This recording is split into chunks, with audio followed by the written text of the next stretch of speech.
नमस्कार दोस्तों, स्वागत है आप सबका 30 डेज ट्रेडिंग चैलेंज के डे 14 में।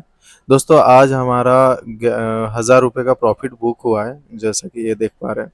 और ये वाला जो है ये हमारा वही पहले वाला है जो पोजीशन लेके जा रहे थे हम लोग, बेयर कॉल स्प्रेड वाला वही है। उस पर अभी लॉस चल रहा है, 3000 रुपये का लॉस चल रहा है समथिंग। हाँ, और ये देखते हैं इसका वैल्यू अभी है 3 दिन तक का है, 3 ट्रेडिंग सेशन है अभी, जैसे कि कल और मंडे और ट्यूसडे। ठीक है, देखते हैं इस पे क्या होता है। दोस्तों आज भी मैंने 2 गलतियां किए हैं, और ट्रेड में क्या लॉजिक था और क्या साइकोलॉजी था, चलिए वो चार्ट पे एक्सप्लेन करते हैं। दोस्तों ये निफ्टी 50 का आपका 5 मिनट के चार्ट है ये डे फ्रेम में आ गया, ये रहा।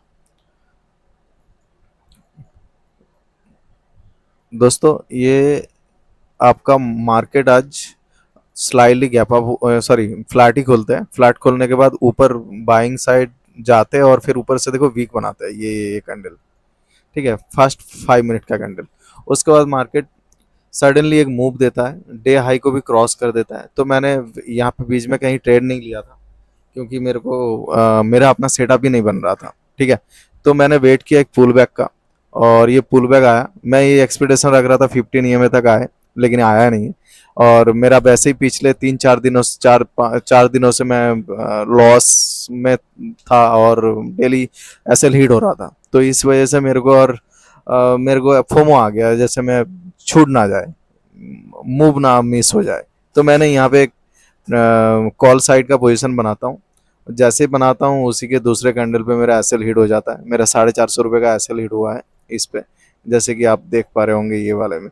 ये आपका 24,100 का कॉल लिया था मैंने। ठीक है, तो ये पहला एसएल मेरा हिट हो गया। और इस वाले ट्रेड पे जहाँ पे ये मैंने ट्रेड लिया था, ये मेरे सेटअप पे नहीं था। तो मेरा पहला गलती ये है, 1 नंबर का गलती ये है, जो मेरे सेटअप पे मैंने नहीं लिया था। ठीक है, उसके बाद मैंने वेट किया, ये ईएमए क्रॉस ओवर हुआ, इतना बड़ा रेड कैंडल बना। उसके बाद मैंने यहाँ पे भी ट्रेड नहीं लिया, मैंने पुल बैक का वेट किया। ये देखो पुल बैक आया, तो पुल बैक में मैंने यहाँ पे ट्रेड लिया था।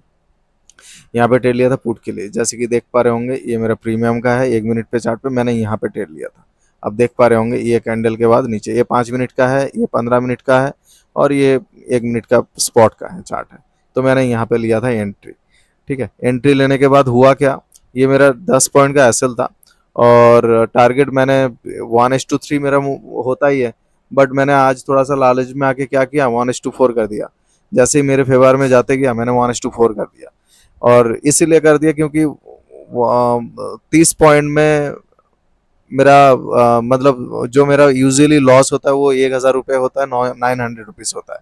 ठीक है, तो उस हिसाब से मेरे को 2700 रुपये या 3000 रुपये का मेरे को टारगेट चाहिए होता है। लेकिन मैं भूल गया था, जो चीज़ें देख रहे हो ना आप, ये 10 पॉइंट का मेरा स्टॉप लॉस था। तो 10 पॉइंट के हिसाब से मेरे को 1:3 चाहिए, तो 30 पॉइंट होना चाहिए। लेकिन मैं थोड़ा सा लालच में आके मैंने इसको बढ़ा के 40 पॉइंट कर दिया था, 45 पॉइंट कर दिया था। तो जिस वजह से ये यहाँ से मतलब 1:4 तक गया ही नहीं, और यहाँ से वीक बना के नीचे आ गया। तो फिर मैंने ट्रेलिंग कर दिया था एसएल को यहाँ पे, ये वाला जो कैंडल देख रहे ग्रीन वाला, मैंने यहाँ पे ट्रेलिंग कर दिया था। ये 1:2 में ही मेरा प्रॉफिट बुक हुआ आज, जैसे कि ये देख पा रहे होंगे। ये ठीक है, ये 1498, 1500 रुपये ऑलमोस्ट का है। तो यहाँ पे प्रॉफिट बुक होता है, और मेरा पहले का 450 का लॉस था, तो कुल मिला के 1050 रुपये का प्रॉफिट बुक होता है।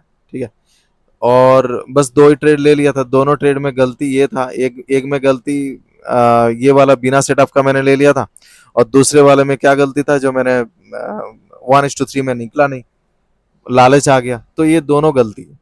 ठीक है, ये 2 गलती था, इसलिए मैंने तीसरा मेरे सेटअप बनने के बाद भी मैंने नहीं लिया। और वैसे भी 2 ही ट्रेड होता है मेरा दिन का, बट कभी कभी अगर सेटअप अगर अच्छा सा मिल जाता है, अगर रिस्क कम होता है तो ले लेते हैं। ये रूल्स में नहीं है वैसे, ठीक है इतना कर सकते हैं, क्योंकि लॉस ज़्यादा नहीं है, मतलब लॉस लिमिट के अंदर ही रहे थे हम। तो इसीलिए हम सोच सकते थे, लेकिन मैंने सोचा क्यों नहीं, क्योंकि 2 ट्रेड ऑलरेडी मेरा गलती हो गया, कुछ ना कुछ मिस्टेक हुआ। इस पे प्रॉफिट बुक में मिस्टेक हुआ, इस पे फोमो में मैं आके जल्दीबाजी में यहाँ पे ट्रेड लिया, मिस ना हो जाए इस वजह से। तो ये गलती है। तो ठीक है, और तीसरा सेटअप मेरा यहाँ पे बन रहा था, अगर आप देखोगे ना यहाँ पे, ये देख रहे हो आप, ये वाला जूम करके देखेंगे, ये यहाँ पे मेरा बन रहा था, बट यहाँ पे मैंने नहीं लिया ही नहीं क्योंकि दो गलती था पहले का। ठीक है, तो यही था आज का ट्रेड का लॉजिक।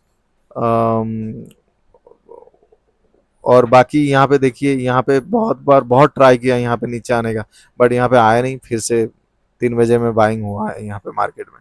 ठीक है, तो बस मेरा यही यही था आज का ट्रेड। और बाकी कल का एनालाइज थोड़ा सा देख लेते हैं, कल का क्या हो सकता है। ठीक है, कल का ये वाला ये डे कैंडल है। ठीक है, तो कल का पहला टारगेट यहाँ तक जा सकता है। ये जो है, ये जो गैप है इसका, हाँ ये, अब इसका, क्योंकि ये ऑलरेडी ये वाला गैप को तो पूरा कर ही दिया, इसका जो गैप था इसका तो पूरा कर ही दिया। अब दूसरा टारगेट यहाँ तक हो सकता है 24,320। ठीक है, अगर इसको भी तोड़ देता है तब तो फिर टारगेट फिर और बड़ा सा मिल जाएगा आपको। बड़ा सा मिल जाएगा मीन्स ये, तब तो फिर ये लास्ट एक रेजिस्टेंस यहाँ पे रहेगा, ये यहाँ पे रहेगा। ठीक है, ये यहाँ पे रहेगा, और उसके बाद अगर इसको भी तोड़ देगा तो फिर ऑल टाइम हाई के तरफ हम बढ़ने लग सकते हैं। ठीक है, तो यही है। और कल का 5 मिनट पे एक बार देख लेते हैं, 5 मिनट में एक बार एनालाइज कर लेते हैं। आपको कल यही करना है, अगर स्लाइडली गैप अप ओपन होता है, ओपन होने के बाद एक रिटेस्ट आता है, रिटेस्ट के बाद अगर बुलिश कैंडल बनाता है ईएमए के टच होके, तो अब अप साइड के लिए देख सकते हो।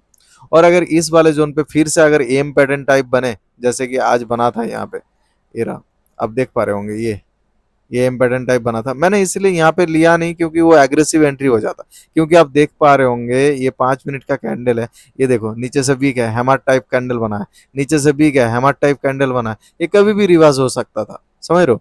तो मैंने इसीलिए ये एम पैटर्न को कंसिडर नहीं किया, क्योंकि यहाँ पे ये दोनों नीचे से रिजेक्शन आया, तो इसीलिए यहाँ पे ट्रेड नहीं बनता था। और जो लिया होगा जो बहुत रिस्की ट्रेडर होता है वो लिया होगा यहाँ पे, तो उसको अच्छा खासा आज यहाँ पे प्रॉफिट मिला होगा।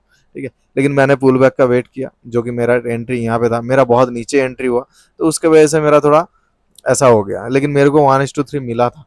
ठीक है, वो मैंने बुक नहीं किया, अलग बात है, और अगर यहाँ पे भी लेते तो यहाँ पे भी होते। ठीक है, तो कल का यही रहेगा, अगर स्लाइडली गैप अप ओपन होता है, जैसे ये इस टाइप का अगर ओपन होता है, यहाँ से ओपन होने के बाद अगर थोड़ा सा ये पुल बैक आए, पुल बैक आने के बाद अपर के लिए ये देख सकते हो। वैसे ही अगर डाउन ट्रेंड, अगर मान लीजिए अगर नीचे अगर थोड़ा सा गैप डाउन खुलता है यहाँ पे ऐसे, और अगर ऐसा करके ऊपर जाने की कोशिश करे तो वो अपर के लिए देख सकते हो आप। अगर ये ऐसे करके नीचे आने की कोशिश करे तो आप नीचे के लिए देख सकते हो। यहाँ पे ईएमए के टच होने के बाद एक बेयरिश कैंडल बने, तो यहाँ पे आप शॉर्ट के लिए शॉर्ट कर सकते हो आप।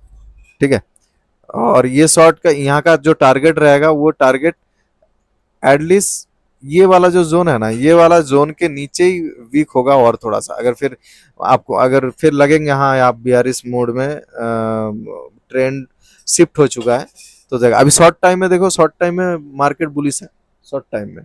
ठीक है, लॉन्ग टाइम में देखोगे तो वो लॉन्ग टाइम में शॉर्ट ही अभी भी बुलिश नहीं है, अगर शॉर्ट टाइम में देखोगे तो बुलिश है। ठीक है, तो ये यहाँ तक का है। अगर ये वाला जोन तोड़ देता है, ये वाला जोन तोड़ देता है ना, तो नीचे और थोड़ा सा स्पेस मिल जाएगा नीचे आने का। ठीक है, और ऊपर से ये वाला गैप है, ये गैप फिल करना बहुत इंपॉर्टेंट है, क्योंकि ये गैप फिल किए बिना अगर ऊपर चला जाता है ना, तो ये फिर सस्टेंस नहीं करेगा, मेरे को लगता है फिर वो नीचे आ जाएगा, गैप फिल करेगा। क्योंकि गैप थ्योरी आप देखोगे ना, जितने बार गैप खोल के मार्केट ऊपर गया, तो उतने बारी वो उसको वापस आना पड़ा। जैसे मान लो ये वाला गैप देखो, इसको आना पड़ा, ये वाला गैप के लिए जाना पड़ा, ये वाला जो गैप है अभी भी पेंडिंग है, ये जाएगा अभी।